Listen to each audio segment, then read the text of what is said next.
Driven by greed, her sons devise a cruel plan to push their mother down the stairs and claim a massive inheritance. Angela always had a calm look, but one that was filled with inner weight. From a young age, she understood that life doesn't cater to desires. It responds to the strength of those who take blows and keep standing. She raised her two children, Andrew and Paul, on her own in a small house with walls stained by time and donated furniture. There was no luxury, almost no peace. During the day, she washed clothes in the neighboring houses. At night, she sewed for families who paid what they could.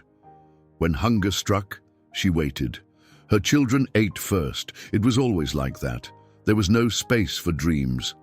She carried the remnants of an absent husband on her back, and in her calloused hands, the weight of the house.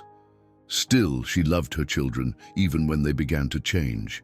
They pulled away, bringing into the house a heavy, aggressive silence, filled with diverted gazes and slamming doors. Andrew was the first to get lost. As a teenager, he dropped out of school, hung out with dangerous people, got involved in thefts, frauds, and debts. Paul, the younger one, followed. He preferred his brother's approval over his mother's advice. Angela tried. She cried, yelled, then fell silent. She sought help, went to the church, to neighbors. No one listened. She became a shadow. The children hardened, and she faded away in her own home. They lived together, but no longer recognized each other. And time, instead of healing, only dug that distance deeper. Time passed heavily inside the house, and Angela, even though she had become accustomed to her children's emotional absence, continued to get up early and face the silence between the walls. It was on one of those ordinary mornings that the phone in the kitchen rang. The sound, though familiar, seemed sharper that day. She walked slowly to the device, holding it with the same hand that had held everything together in that house for years, and answered with a simple, "Hello," expecting nothing unusual. The voice on the other end was male, polite, firm. "A lawyer," he said. The name didn't matter, but the words that came afterward lingered in Angela's head like an echo. A distant relative had passed away. Someone she had lost touch with decades ago. No children, no will, and by direct bloodline, she was the only heir. The inheritance was large, consisting of real estate, investments, and a plot of considerable value. The lawyer spoke of numbers, documents, and legal procedures. Angela simply listened. She didn't react, she didn't celebrate, she didn't cry.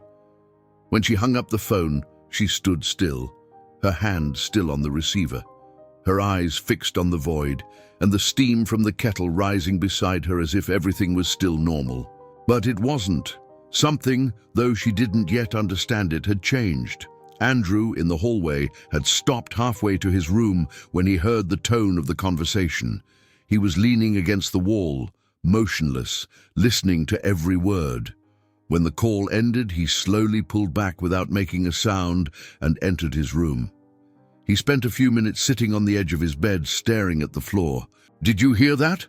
Paul asked, entering shortly after, his voice low, almost a whisper. "I heard," Andrew replied without lifting his eyes. "She's going to get a fortune. On her own." Paul stood still for a moment, processing. "Do you think it's true?" "No lawyer calls like that to tell lies," Andrew said, his gaze sharpening. "She's going to get it. The question is, when?" At lunch, for the first time in years, they sat down at the table with her. Angela was surprised. They hadn't eaten together in so long that even the cutlery seemed louder than usual. Paul started talking about coffee. Andrew asked how she was feeling. "I'm fine," Angela replied, looking back and forth between them. "Just a bit tired." "If you want, I can stop by the pharmacy later," Paul said, trying to sound helpful. "Or we can take you to that doctor's appointment you keep putting off," Andrew added. She simply nodded, surprised. She didn't ask what prompted this sudden change. She didn't want to break the moment, which, for a brief instant, seemed like care. In the following days, the change in her children became even more noticeable. Paul swept the yard. Andrew fixed the creaking closet door. They brought fruits, asked if she needed anything, offered to help even with folding clothes. Angela felt a strange warmth, a nostalgic comfort. She preferred to believe that something had changed inside them. Maybe time was restoring their hearts. But deep down, something didn't fit. They smiled too much. They spoke too softly. They observed everything. "Did you notice that they're different?" the neighbor asked during a quick chat by the gate. "Yes," Angela replied, "but I don't want to think badly. Maybe it's just delayed affection." The neighbor shrugged. "I hope so." Inside the house, however, the atmosphere was different. The sweet words they said to their mother were left outside her room. When they were alone, the tension hung in the air like humidity. Paul spent hours in silence with his phone in hand, browsing notary websites, legal forums, pages about life insurance, estates, wills. He wrote everything down in an old notebook, scribbling numbers, deadlines, possibilities. He sat on the couch with his brow furrowed, mumbling calculations, organizing scenarios. Andrew, more restless, couldn't sit still. He walked from room to room, looked out the window, went down to the kitchen, and came back upstairs again, his heavy steps betraying the turmoil inside him. "How long do you think it'll take until the money's in her name?" Paul asked, without lifting his eyes from the notebook. "Months, maybe," Andrew replied, rubbing his neck. "But we don't have that kind of time." Paul sighed. "Can't we just wait? Let it happen when it happens." "Not with her," Andrew said. "You know how our mother thinks. She'll want to give it all away. She keeps saying she doesn't need luxury, that money doesn't bring happiness. And what if she decides to donate it to a church, to someone in need, to some cause?" Paul placed the notebook on his lap and stared at the cover. "She hasn't even touched any of it. Maybe she doesn't even know its real value. But what if she does? What if she decides to do something foolish before the transfer? Are we just going to watch?" The silence in the room stretched for a few seconds. From the bedroom, the slow sound of the TV playing could be heard. "So, what are you suggesting?" Paul asked in a lower tone. Andrew stopped at the foot of the stairs. He stared at the steps, the cracked railing, the narrow space. "If she falls, no one will question it. She's old. She walks slowly. She complains about her knee. A fall wouldn't surprise anyone. An accident. Sad, but natural." Paul took a long time to respond. "Are you really saying this?" "I'm thinking about what will happen if we don't do anything." "But this is our mother, Andrew." Andrew turned slowly. His face was tight. "She was. Now, she's a problem, and you know it." Paul lowered his eyes. He rubbed his face, pressing his temples. I just don't understand how we got here. Because life never gave us anything, Paul, and now it's sitting there in her lap like she did something to deserve it. She's going to throw it away, and we'll stay stuck." The two remained silent. Neither of them repeated the idea out loud. But it stayed there, in the middle of the room, like a living, uncomfortable, inevitable presence. The hesitation still existed, but it was weakening. The impulse, fueled by frustration and greed, was beginning to overpower whatever little affection remained. In the following days, they began watching Angela with different eyes. They expected her to get tired, to stumble. They noticed her slow steps. They knew exactly how she went down the stairs, where she leaned, how long it took her. They tested the railing. They measured the height of the steps with their eyes. The plan began to form in small gestures, exchanged glances, and brief sentences. "Today, she's alone," Andrew said one ordinary morning. "Are you sure?" "Absolutely. The neighbor left early. No one else is home." "She's already up?" "She's in the kitchen." Angela was coming down slowly, her hand on the wooden railing, her body hunched, breathing heavy. She took one step at a time. She was halfway down when Andrew appeared behind her. "Need help, Mom?" "No, son, I'm fine, just slow." Paul appeared at the top of the stairs. She turned her face to see them both. She smiled, not noticing anything strange. That's when they exchanged a look. In the next instant, almost automatically, Andrew placed his hand on her back. Paul, with the tips of his fingers, pushed along. Angela's body fell. The sound was sharp, brutal. She tumbled down, unable to defend herself. Her head hit the last step hard. A cut opened on the side. Her arm twisted at an odd angle. Her face swelled, her chest rising and falling erratically. They didn't move, they just looked. For seconds, that felt like eternity. "Is she alive?" Paul asked. Andrew crouched down. "She's breathing. Shit. It has to look like an accident. Now!" Paul ran to the door. He shouted. He called the neighbors. "My mom fell! Help!" Andrew faked desperation, his voice trembling. "She was coming down, tripped. She needs help." They borrowed a neighbor's car, pretending to panic.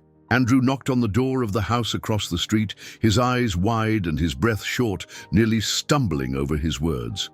"Please, my mom fell down the stairs. We need to take her now." The neighbor, startled, handed over the keys without hesitation.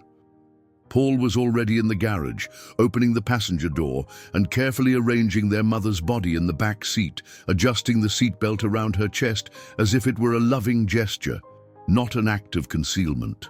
The nervousness they both displayed wasn't just a mask. It was real fear, but not for their mother's health. It was for the risk that everything might fall apart if she survived. On the way to the hospital, Paul trembled, but held the wheel firmly. Andrew beside him muttered to himself, cutting words between breaths. She was coming down slowly. I should have helped. My God. They arrived at the hospital in that state of false urgency. Paul ran out of the car before even parking, shouting for help. "My mom fell down the stairs. She's unconscious. We need help." The emergency team arrived quickly with stretchers, IVs, and questions. Andrew, with red eyes, made sure to walk beside the stretcher as they entered.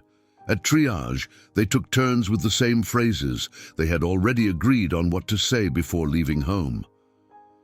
"She tripped. She's been complaining about her knee for weeks," Paul said, his voice steady but choked. "It all happened so fast. One second she was talking to us, the next second she was on the floor," Andrew added, moving his fingers restlessly. The team made notes, arranged exams, and called for a neurology consult.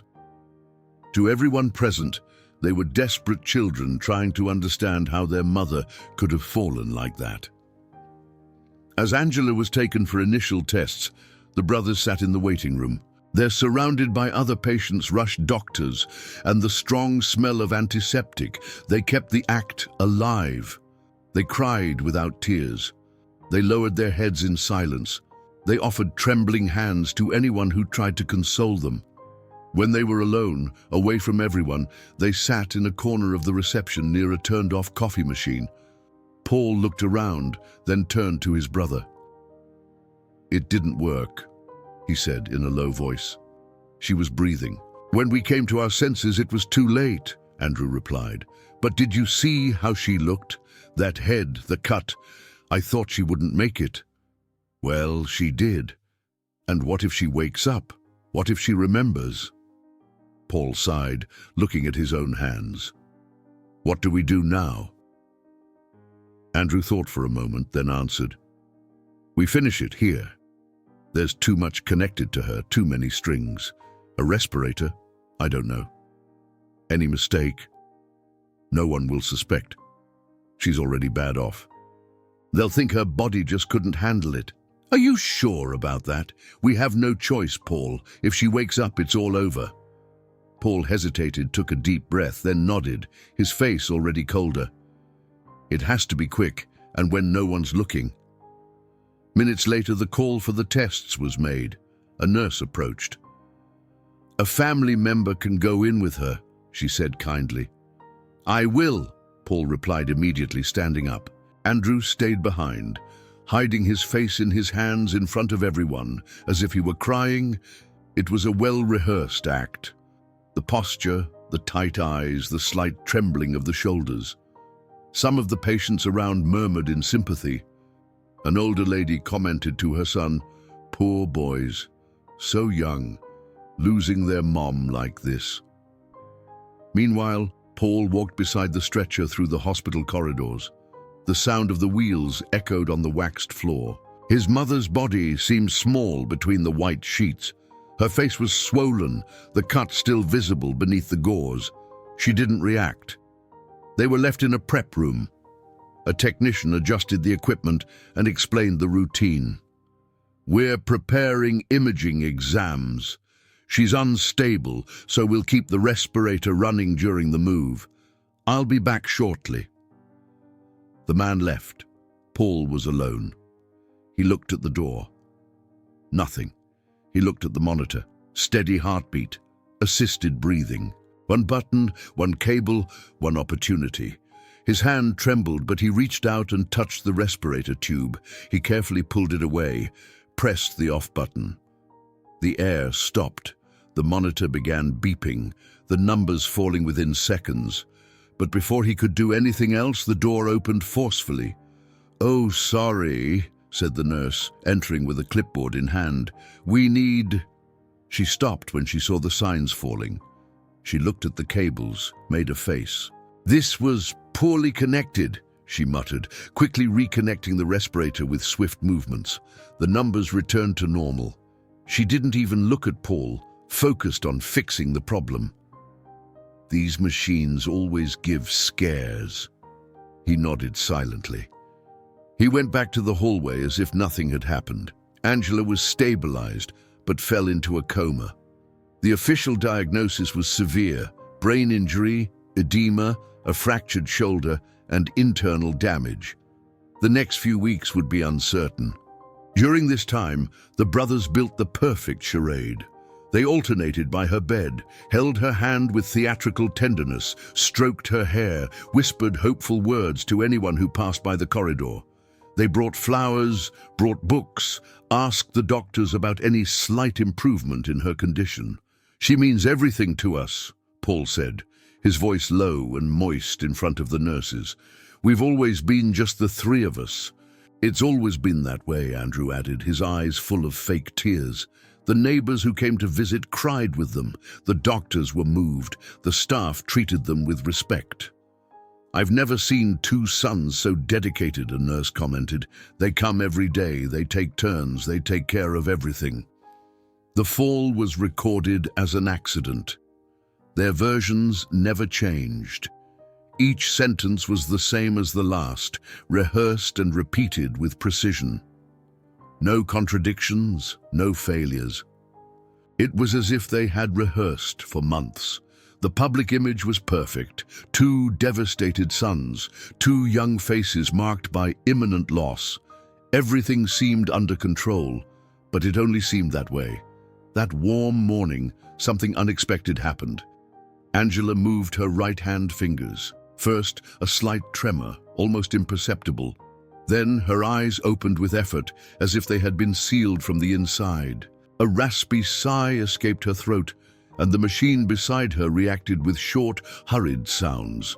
The nurse who entered with the clipboard stopped in mid-step and in an instant called for reinforcements.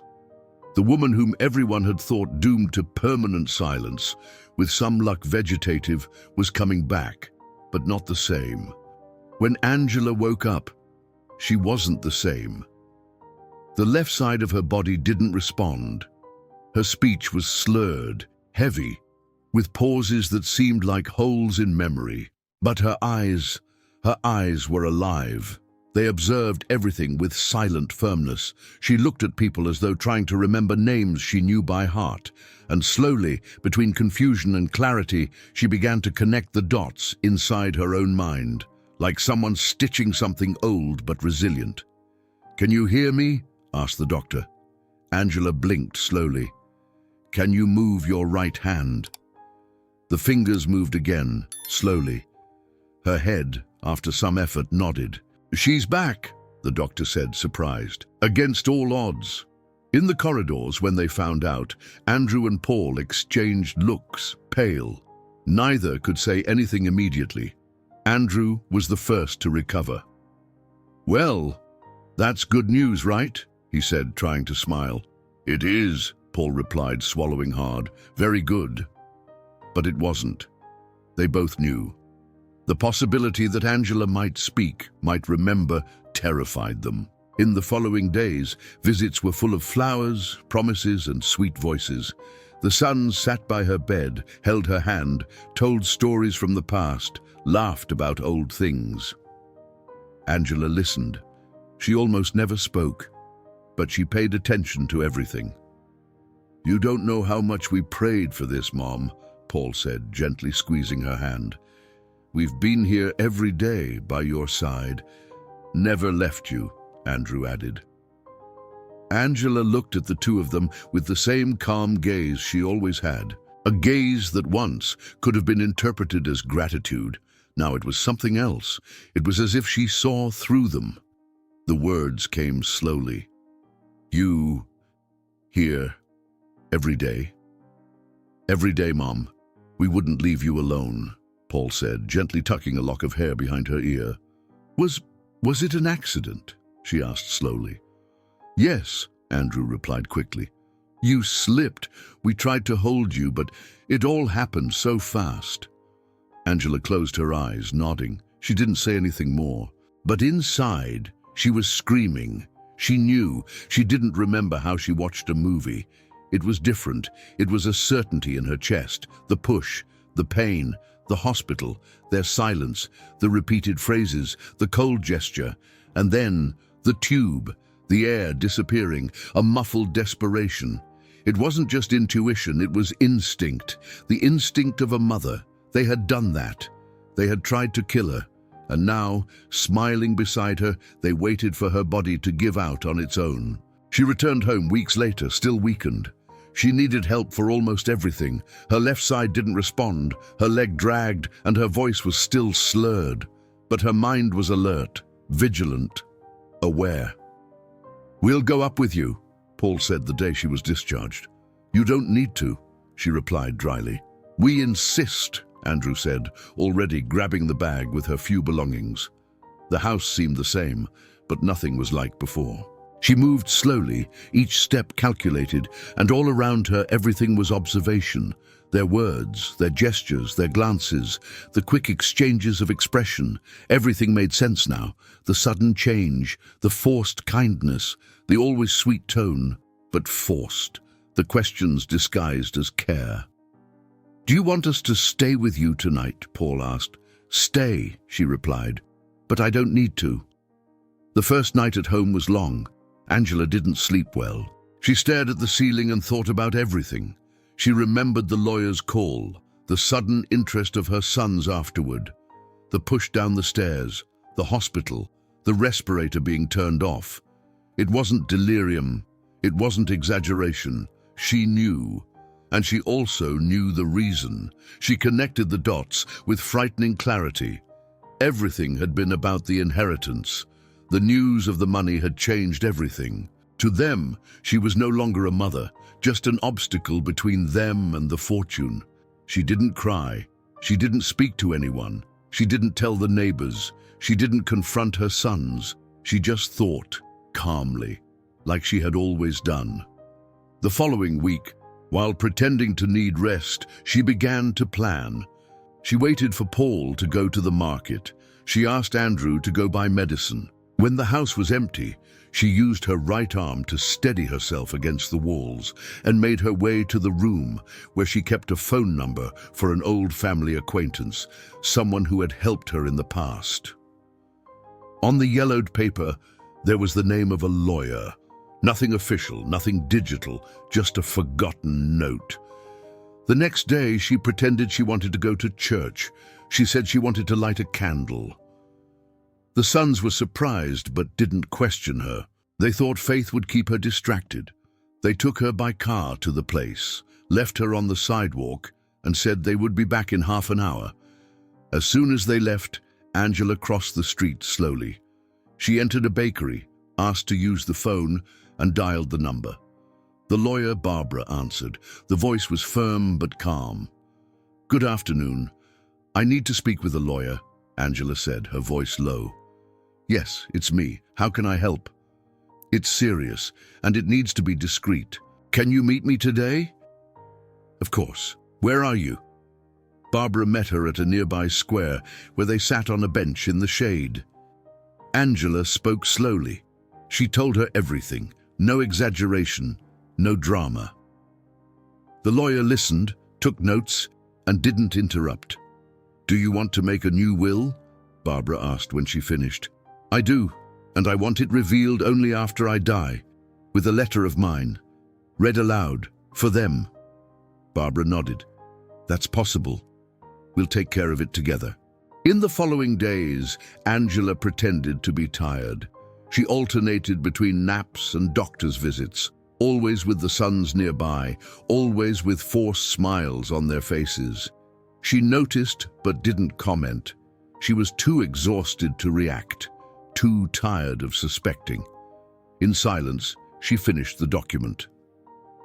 Carefully written, signed firmly, and notarized without fanfare, the new will was entrusted to the lawyer, along with a handwritten letter on simple paper, but with words that weighed like stone. The instructions were clear. The content should only be revealed after her death, and only in the presence of Andrew and Paul. Nothing more.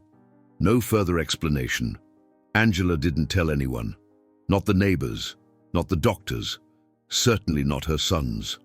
Time passed, her strength faded, her speech remained slurred, her leg never fully recovered, her arm almost immobile, but her eyes remained sharp, and every day she watched them with calm eyes. She never said she knew, she never accused, she never asked for explanations. She simply looked at them as though she were already saying goodbye, as if accepting the end, but not without seeking justice. The afternoon began like any other.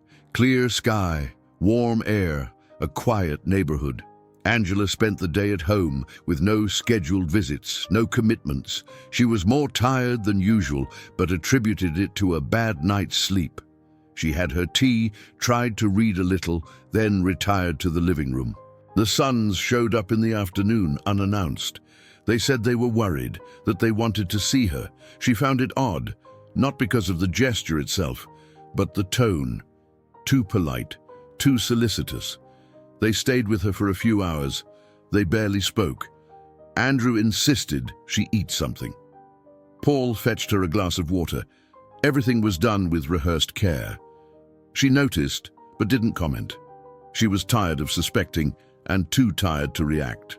At the start of the evening, Angela was found lying on the floor of the living room. Andrew made the call to the emergency services. He claimed that his mother had suffered a sudden collapse, that she wasn't breathing when he entered the room. The response was quick, but when they arrived, the paramedics only confirmed the death. There were no apparent signs of trauma.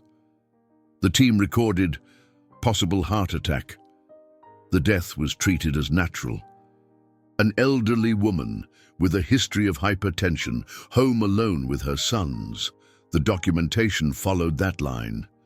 Everything seemed to fit too well, but not for the doctor who had been seeing Angela for years. He learned of her death by message, late at night. And something didn't add up. In her last consultations, her condition had been stable. There were no signs that she was at immediate risk. Certainly no signs that she was close to a sudden collapse. The next day, the doctor went straight to the person responsible for releasing the body. He asked that they not finalize the paperwork until he had been heard. He reported the clinical inconsistencies, questioned the lack of more specific exams, suggested a second analysis. He was heard and succeeded. The autopsy, performed with more care, revealed what no one wanted to find.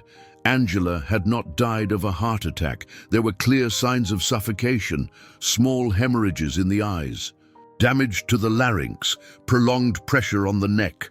all consistent with mechanical asphyxiation and nothing consistent with a heart attack. She had not died naturally. She had been killed, and the only people with her at that moment were her own sons. It wasn't a mistake, nor an impulse. It was planned and executed. Andrew and Paul had succeeded finally. They killed their mother. They had gotten rid of the obstacle. They thought now they only had to wait for the inventory, the property keys, access to the accounts. They thought they had won. But what came next was something else. 3 days after the funeral, discreet, bureaucratic, without expensive flowers, without speeches, the brothers were called to Angela's lawyer's office. Barbara was waiting for them, sitting behind the desk with a neutral expression, stacked folders, and a sealed envelope in front of her. They arrived together but didn't speak. They had broken that false camaraderie they had been pretending to maintain. They were tense, but with the look of people who already saw victory ahead. They were expecting figures, possessions, titles. They were waiting for Barbara to say, "Congratulations, you are the sole heirs." She didn't say that. Barbara watched them for a moment before touching the envelope. Her face was impassive, but the silence hanging over the room was heavy. She knew what that paper contained. She knew neither of them was prepared. "Before I open this," she said firmly, "I need to make it clear that this document was registered a long time ago at the notary's office. It is valid, irrevocable, and it was Angela's express wish that it be read only after her death." Andrew scoffed. "Fine, Doc, get to the point. We get the rituals, but—" "Just read it, please," Paul cut in, anxious. "We just want to know what to do with everything now." Barbara opened the envelope, took out the letter, carefully folded. She recognized the handwriting immediately, firm, clear, without tremors. She cleared her throat and began, "If you're hearing this, it's probably because you killed me." The sentence hit like a stone on the floor. Andrew's eyes widened. Paul stood still. Barbara continued, "And if you killed me, it was for the same reason you tried before, the inheritance. This letter isn't revenge. It's the last time I speak to you.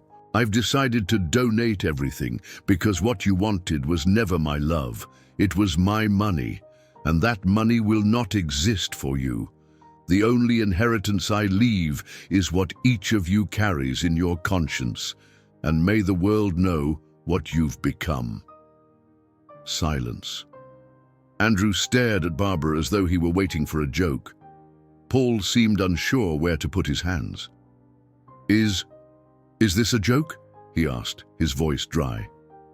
"You won't inherit anything," Barbara said. "No property, no money.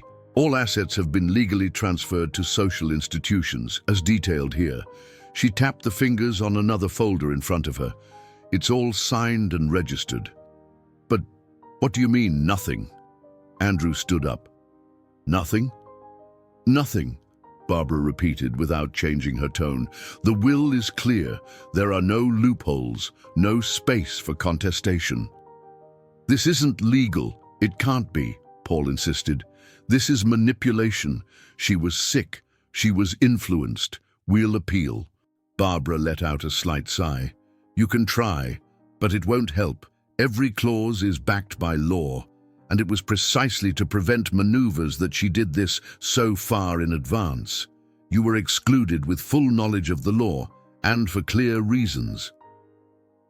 The brothers left the office without saying anything more, stumbling between shock and disbelief.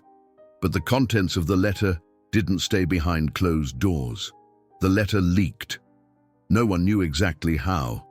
Maybe from someone at the notary's office. Maybe from someone at the institutions that received the assets. Maybe from Barbara.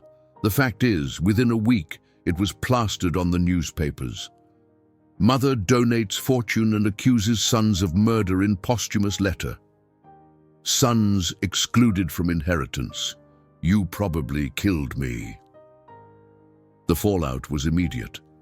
The suspicion, once whispered, turned into headlines. The autopsy, until then reserved for the investigation, was mentioned. Doctors began to speak. Documents came to light. What was once rumor became the foundation for reopening the case. Witnesses appeared, nurses, neighbors, acquaintances, all with disjointed memories, but ones that now made sense. The police were called. A new investigation was launched. Barbara, called to testify, presented copies of everything Angela had left. Letters, records. She knew what was coming. And Angela had known too. The investigation moved quickly.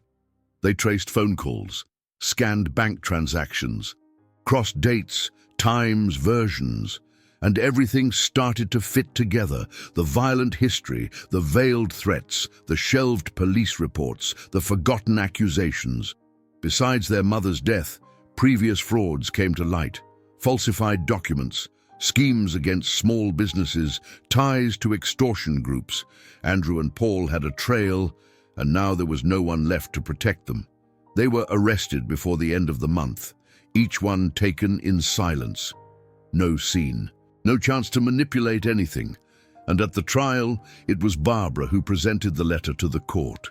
She asked that it be read aloud, and it was. The only inheritance I leave is what each of you carries in your conscience. The judge didn't hesitate. Maximum sentence, qualified homicide, aggravating factors, solitary confinement, no contact with each other, no appeal succeeded. Angela won, not for vengeance but for clarity. And Barbara, with firmness and discretion, was the piece that ensured her last will was carried out to the end. If you enjoyed this story, don't forget to subscribe to the channel, leave a comment, give it a like, and activate the notification bell so you don't miss any of our upcoming videos. See you in the next story.